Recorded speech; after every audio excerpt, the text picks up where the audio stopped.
National Herald కేసులో కీలక పరిణామం చోటు చేసుకుంది. ఢిల్లీలోని రౌస్ అవెన్యూ కోర్టులో ఈడీ అధికారులు పిటిషన్ దాఖలు చేశారు. యంగ్ ఇండియా కంపెనీ పేరిట అక్రమాలు జరిగాయని, దాదాపు 2,000 కోట్ల మనీ లాండరింగ్ జరిగిందంటూ ఈడీ అభియోగం మోపింది. ఈ క్రమంలోనే సోనియా గాంధీ, రాహుల్ గాంధీలను విచారించేందుకు అనుమతి ఇవ్వాలని పిటిషన్లో తెలిపింది.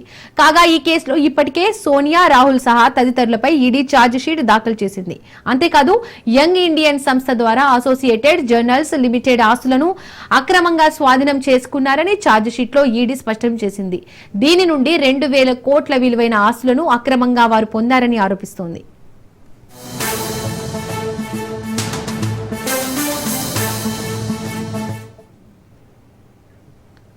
ఇక ఇదే అంశానికి సంబంధించి పూర్తి అప్డేట్స్ మా ప్రతినిధి రాజు అందిస్తారు. రాజు, నేషనల్ హెరాల్డ్ కేసులో కీలక పరిణామం అయితే చోటు చేసుకుంది.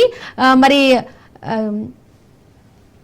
సోనియా గాంధీని, రాహుల్ గాంధీని విచారించేందుకు అనుమతి ఇవ్వాలంటూ పిటిషన్ లో తెలిపింది. సో దీనిపై డీటెయిల్స్ ఏంటి? నేషనల్ హెరాల్డ్ పత్రికకు సంబంధించి పెద్ద ఎత్తున ఈ యొక్క నేషనల్ హెరాల్డ్ పత్రికను స్వాతంత్రోద్యమ సమయంలో దేశం మొదటి ప్రధానిగా ఉన్నటువంటి జవహర్లాల్ నెహ్రూ ప్రారంభించడం జరిగింది. పెద్ద ఎత్తున స్వాతంత్రం కోసం ఈ పత్రిక కూడా తన వంతు పాత్రను పోషించినటువంటి పరిస్థితి అయితే ఉంది. అయితే ఈ నేపథ్యంలోనే అదే విధంగా ఆ యొక్క నేషనల్ హెరాల్డ్ పత్రికకు సంబంధించి అనేక చందాదారుల ద్వారా కొంత స్థిరాస్తులు కూడా చేకూరాయి. అయితే ఈ నేపథ్యంలో నేషనల్ హెరాల్డ్ కేసుకు సంబంధించి అందులో అవకతవకలు జరిగాయి. ఆ పత్రికను కూడా అటు అసోసియేటెడ్ జనరల్ లిమిటెడ్ కన్వర్ట్ చేస్తూ కూడా అది దాదాపు నేషనల్ హెరాల్డ్ పత్రికకు సంబంధించినటువంటి 2,000 కోట్ల రూపాయల విలువ గల ఆస్తులు బదలాయిస్తున్నారు సోనియా గాంధీ, రాహుల్ గాంధీ అనేటటువంటి ప్రధాన అభియోగాలు వచ్చిన నేపథ్యంలో కూడా గత 2 ఏళ్ల క్రితం కూడా సోనియా గాంధీని, అదేవిధంగా రాహుల్ గాంధీని కూడా ఈడీ కార్యాలయానికి పిలిచి విచారించినటువంటి పరిస్థితి అయితే ఉంది.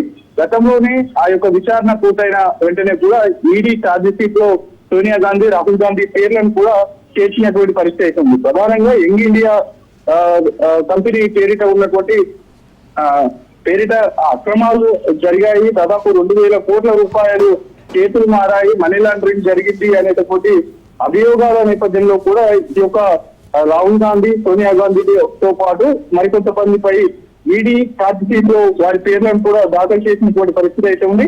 ప్రధానంగా ఈ యొక్క యంగ్ ఇండియా సంస్థ ద్వారానే అసోసియేటెడ్ జనరల్ లిమిటెడ్ ఆస్తులను పూర్తి స్థాయిలో కూడా బదలాయించుకున్నారనేటటువంటి అభియోగానికి సంబంధించినటువంటి ఈ కేసుకు సంబంధించి మరోసారి సోనియా గాంధీని, రాహుల్ గాంధీని విచారణకు హాజరు పరిచేందుకు కూడా అనుమతి ఇవ్వాలంటూ ఈడీ దాఖలు చేసినటువంటి పరిస్థితి అయితే ఉంది. పూర్తి స్థాయిలో కూడా ఈ ఛార్జిషీట్ ద్వారా అనుమతి కోరుతున్నటువంటి పరిస్థితి అయితే ఉంది. ఈడీ పిటిషన్ తో సోనియా గాంధీ, రాహుల్ గాంధీని మరోసారి ఈ యొక్క నేషనల్ హెరాల్డ్ కేసుకు సంబంధించి కూడా వారి ఇరువురిని కూడా మరోసారి విచారణకు పిలిచేటటువంటి అవకాశం అయితే కనిపిస్తా ఉన్నటువంటి పరిస్థితి అయితే కనిపిస్తాం.